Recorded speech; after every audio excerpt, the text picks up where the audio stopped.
Hello everyone, this is Marco and welcome back to my channel. Today I'm going to be reviewing the Dr. Sarah Harding and Stegosaurus Jurassic World Legacy Collection set by Mattel. This came out maybe like at the beginning of this month, which is July, and I have just now managed to be able to afford this. And from what I see, it looks really good. So let's have a look at the box first. So the box is really cool. It's supposed to replicate the look of the RV or the trailers from the Lost World Jurassic Park. And inside you can see a human figure, which is Dr. Sarah Harding, a little baby stegosaur, a juvenile, and the adult Stegosaurus. This is really nice and a really perfect set for fans of that film. And this is something that I would have never thought that we'd ever get, especially in 2022. You can tell that this has been designed for collectors because it's got a beautiful box. And usually collectors like to open the boxes and put the figures back in, or just not open it at all and collect it like this. And it is beautiful. What's nice about it is that it's got windows in it, so you can actually see what is inside. And it has a very Kenner-esque or Kenner-like feel to it because of that. The package designers really did not skip on detailing this thing. It is really cool. I mean, look at it from the front. It's even got the windscreen wipers and all the lights and all of that stuff. The back has got the lights too and a nice door. I love the fact that it's got wheels too. Obviously they don't operate, they're just meant to look like wheels. They're printed on the cardboard. This is corrugated cardboard and it's not as distracting as the Hammond collection stuff. You can barely see the lines in the cardboard, so that's a positive. But on the back of the box, the design of the RV is slightly interrupted to be able to show off the product inside and explain what it is and some instructions as well. Here it says that you can use the Jurassic World Facts app to scan the code on the dinosaurs too. So you can see behind the picture there's like TV screens and monitors and stuff. You can also see the other side of the window with some foliage, and it's raining outside. But this is really strange. Like there's a TV in there or a screen and it's crooked. In where the driver is. It's really strange, but that's not really an issue, I guess. It's just a bit weird. On the top we have some windows, I guess. They're fake, you can't actually see anything inside, they're just printed. On the bottom you can see the tires and some legal stuff and the barcode for the product. So I think it is now time to open the box. I'll try and not rip this thing up as it is really pretty and I don't want to ruin it. I usually don't like keeping the boxes, but this one's special, I think. So let's go and open this thing up. So looking at all the sides, this side would make sense to be able to open up, but it is glued down. I'm not sure if I want to open it from here, but I did notice that the front has got some tape, so I might as well cut through that and see what happens and see if we can open it from this side. Okay, so I think I've cut all the tape. Let's open it up. And there we go, this is how you open it. Like so. And I just pull the insides out. Okay, so clearly this thing has been designed in a way that you can put it back in the box really easily. Like there's no things we have to cut. You just pop things open and pop things off, and you just take things out like that, which is great. Now this thing is a bit weird. I don't know what it is. I think it's just to keep the Stegosaurus in place. It's so strange though that it's printed. You definitely can't see this from the inside of the box. I'm guessing it's just scrap cardboard. There's this really cool thing going on, which resembles the inside of the RV. You can see the telephone there where Dr. Malcolm phones, or attempts to phone the boat. Mora del Plata. It's full of little details and it looks amazing. It's a nice little display piece. Let's take the figures out.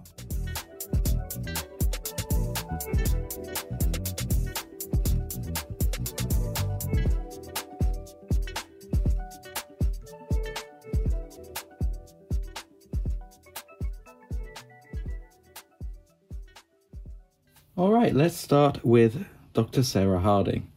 Now, all these human figures that Mattel releases are usually really good. There's not really much that they can improve, except maybe the positioning of the eyes in general. But this one seems absolutely fine, to be honest. I love how the camera detaches like that. And another thing that I really like about these Mattel humans is the fact that the jackets are rubberized. So if you pose like a leg like that, the plastic, if it was hard plastic, it would interfere with the posing, but because it's rubbery, it can bend and it doesn't really get in the way. So that's really nice. Let's have a look at this. Actually, yeah, let's have a look at this now. It's just a black piece of plastic molded into the shape of the camera. Actually, I should say cast into the shape of the camera. And it doesn't have any paint apps, which is a bit of a shame, but honestly, it's perfectly fine. I mean, it's tiny anyway. Okay, so having a look at this Sarah Harding figure, the first thing I can notice is the positioning of the lips is slightly off. They're a bit too high, but other than that, her likeness is pretty spot on. I mean, that looks like Sarah Harding. If Mattel didn't concentrate much on the likeness of the figures, then you could definitely confuse this Sarah Harding with the Jurassic World Fallen Kingdom Claire, because they're pretty much wearing the same thing, but you can instantly tell who this is meant to be because the face sculpt looks pretty accurate.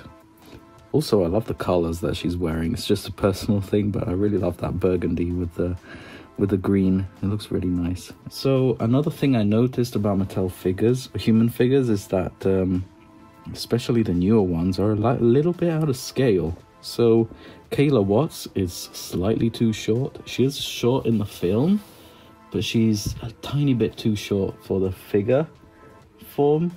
And the new Claire Deering that comes with the Dilophosaurus set, she is tall as heck.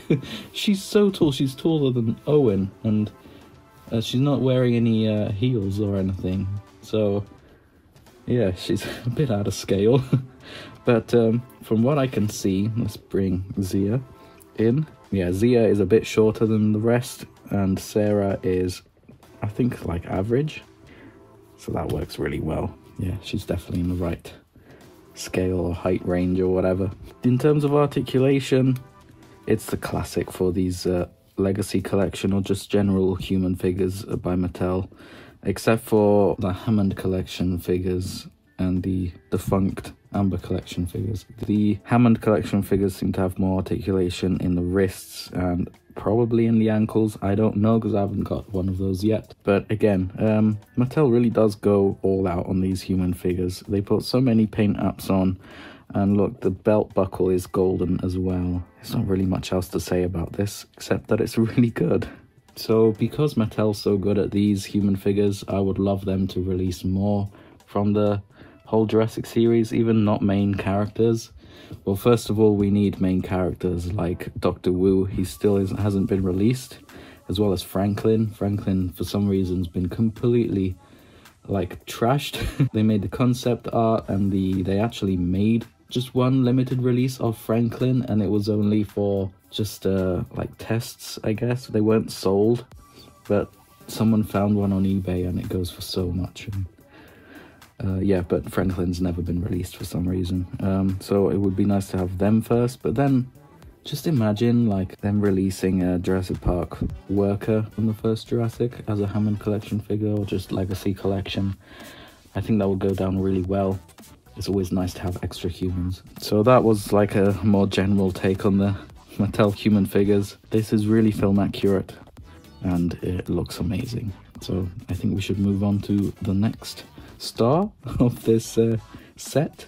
And I absolutely adore this thing. It's really cute. Sora loves it too. I mean, how can you not love this thing? The sculpt detail on it is phenomenal. It looks just like it. All the proportions and all of that, they're just perfect for what it is. One of the downsides maybe is the glossiness on the face. This eye also is misplaced. General quality control on this one isn't too bad. So it is in the same sort of form factor as the Ferocious packs. As you can see, it scales up just like one of those. Sculpt wise, there's nothing I would change. All the small details are there. The neck is sculpted really well too. Usually Mattel tends to soften the neck detail around this area, but it looks perfectly fine. Paint wise, it's got a bit going on, which is nice. It's got painted thagomizers, which is great. It's got painted plates.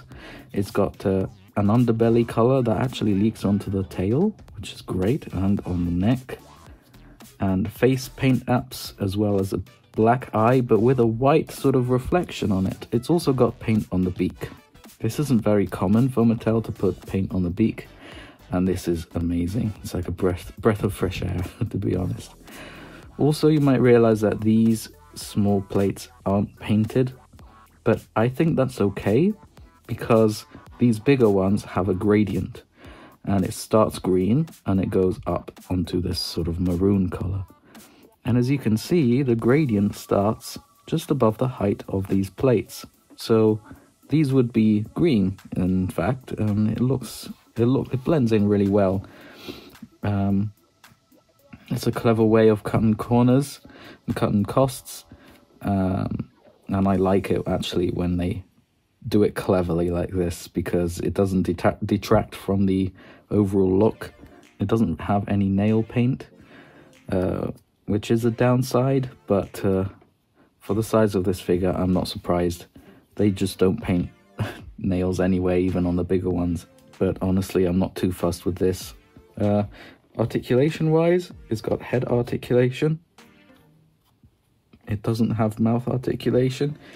I'd be surprised if it did, because it's really small. If they add jaw articulation on smaller figures, well, we know how that would end up, wouldn't we? It would end up something like this.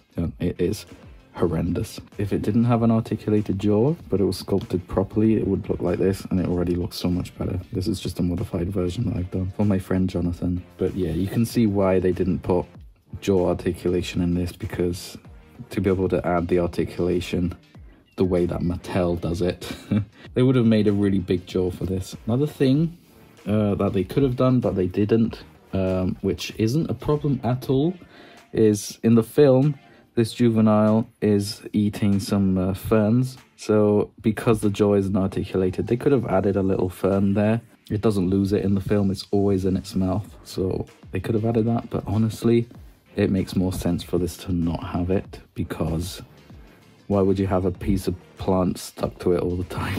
I can see other toy makers could have done that, but I understand why Mattel didn't, and that's perfectly fine. Right, so continuing the articulation. I got a bit distracted there, I apologize. This is the arms. They don't swivel in and out. This is the legs. Same for these. They don't swivel in and out. The tail swivels though, which is so odd. I still don't understand why toy companies do that with the dinosaurs. One other thing I should mention is the scan code. And that is hidden so well in there. It is designed really, really well. And it just pops out like that. And it's got the logo there as well. If you put it back down, look, you can't even tell. Kudos to you, Mattel. This is stunning work, stunning design work from you. Great stuff. Really, really nice. Now this is a sculpt that we've had already. This is the same exact sculpt as the first Stegosaurus released by Mattel. First ever one. The one from the Fallen Kingdom line. So you can see it is exactly the same size, same everything, except for the paint job and the scan code. Now, as you can recall, the scan code on the original Stegosaurus was under the foot, but on the newer stuff, they put them on the top. And this one's cleverly disguised too, And there it is, just like the baby Stegosaurus. It slots in and out, and that is so good. But just noticed something weird. So there's still the little space for the scan code underneath. They went through the trouble of redesigning a brand new sort of design feature thing, but they forgot to remove that, or they just decided to leave it because it would have been extra work, i.e. more money, to get rid of it, to modify the leg as well. It's totally fine, it's just a bit confusing, but honestly, it's under the foot and you can never see that anyway, so that's totally fine. The sculpt, again, is phenomenal. The detailing on this thing it's beautiful. Look at the detail on the head and on the neck as well. It's beautiful. It's a bit soft here, but where the seams meet, which is a bit of a shame, but that's fine, honestly. The plates are all sculpted really well too, but we do have a problem. This Stegosaurus, because it's the Fallen Kingdom sculpt, has a different shaped tail. And some can argue that the texture is slightly different too, because the Stegosaurus from Jurassic World has a bit more of a scaly look, rather than the Lost World version, which is more like elephant-like wrinkly skin. But this is like a nice in-between, and it could fit for both. But the tail is way too droopy, which is the classic Stegosaurus design from Fallen Kingdom and Jurassic World. I remember when Jurassic World came out in 2015, some fans were pretty upset with how they regressed the design of the Stegosaurus to a much older interpretation Charles Knight might have depicted in his artwork. The Lost World Stegosaurus has got the tail going like this. It's much higher and it doesn't droop down. Talking about droopy tails, I noticed that Mattel is releasing a brand new Stegosaurus next year for the Dino Trackers line, I guess. 2023, I guess it is. And that has an even more droopy tail than this one. I don't know if it's connected to the action feature, but it's like, it goes way down. It's so super weird, but we'll have to see. This tail's all floppy because it is connected to an action feature. This right here, and it's just like the original Fallen Kingdom one. Fallen Kingdom one is actually a bit more stiff. They probably redesigned the inside on a second release or something, and this is a lot smoother and a lot less hard to push. The Fallen Kingdom Stegosaurus didn't actually have a beak. It was just skin, it had lips. This isn't even a Fallen Kingdom accurate sculpt, it's just a sculpt that Mattel hybridized between them. There's two designs. So they went with the head of the Lost World Stegosaurus with a beak and the tail of a Fallen Kingdom one. Not many people will notice this. I actually forgot to mention it until now, so it is pigmented brown with some green paint over the top and brown plates as well. It is a bit too brown, maybe, but they did add the green here, and that's fine. And it actually goes through the whole figure. It starts from the head, it goes all the way down here. And it's got painted thagomizers. The thagomizers are all one piece with the tip of the tail and these plates here. So this is pigmented brown, and they actually added brown paint for the plates and a yellowish paint for the thagomizers. It is softer rubber, so kids don't hurt themselves. Going back to the top of the head, these plates are painted too, and that's great. Also, as you can see, it has a pupil, a black pupil. It does have some splotchy brown there. It is definitely not intentional because it's not there on the other side. Also, this eye is a bit misplaced, but that's fine. It's not too far off. The beak is painted, and there's also like a beige color. So they actually went all out. Considering it's a Mattel figure, they added a lot of paint apps on this thing, and that's great. Now, why did they add more paint apps when they could have just cut corners? Well, they actually did cut corners by using an old sculpt, which means that they don't have to remold it. Remolding something costs a lot of money. The cost that they cut from remolding a figure, they actually spent on a better paint job, and that is so nice. They could have just kept the money and be greedy, but they didn't, and that's great. Talking about the articulation, this is just like the original from Fallen Kingdom. Articulated head, no jaw articulation. The arms move back in and out. They swivel in and out too. Same for the legs. And then it has a floppy tail. There's not really much else to say about the set, other than it is really good. It's worth all the money. It's about 30, I don't really remember, but you get 3 figures and they're all really well made and well painted. No quality control issues or bad ones. I mean, we do have slightly misplaced lips and slightly misplaced eyes, but it's such a small little error that I don't really count it. We give it a 8 or a 9 out of 10. It could have been a 10 out of 10 if the Stegosaurus had a new sculpt and it was 100% identical to the Lost World version. But it is a Fallen Kingdom one with a beak. It would have also gotten a 10 out of 10 if the claws were painted. I understand why they're not, and that's totally fine. It is absolutely fine. It doesn't really detract too much, but it's just tiny little details that could have been done a bit differently and would have made me give it like a 10 out of 10 or whatever. So this is my second Lost World set. The first one was the Roland Timber one, and that was great too.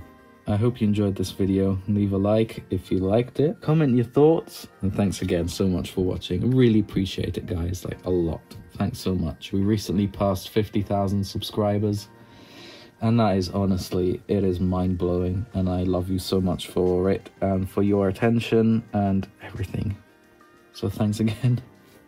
I will leave you now. Bye-bye. I would like to give a massive thank you to all of my Patreons. Seriously guys, your support really does mean the world to me, as it helps me do what I love for you. You help me buy materials, and most of all, you give me a helping hand with improving the quality of the content of my videos. Even if it's just a small donation, every little helps.